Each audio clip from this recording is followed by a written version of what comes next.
Everybody, we are using Sublime text code now. So for that we have our code. Okay, it comes turned.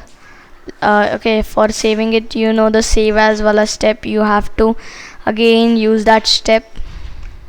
Okay, so but we didn't save it, so I'll again say save as.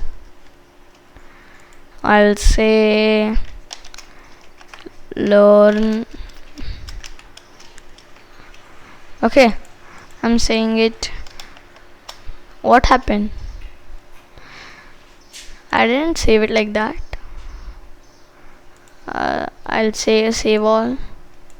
Okay, now you can also run it from here. Okay, build, it checks your mistakes. Okay, so over here you can also see the lines and the columns. Tab size equals to 4. You can also change it, and this coding language is HTML. You can change it whenever you want, but we'll keep it HTML. Save. I'll have to open it now.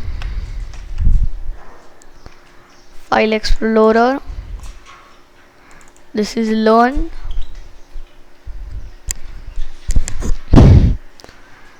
Come on, open up. Okay, it's, I think so, perfect. See, this is our code. It's coming, loading, come on, load. See, it came hello world. Where is the rest? So it came. Okay, so this is how you use Sublime text, and there is one more thing good about it. See, now I'll just write HTML starting tag over here. Okay, close it. As soon as I put the starting tag and slash, HTML will come. So this is why I told you that means Sublime text is easier than Notepad++. So from the next time we are going to use Sublime text. Okay, so this is our output. So till then, bye.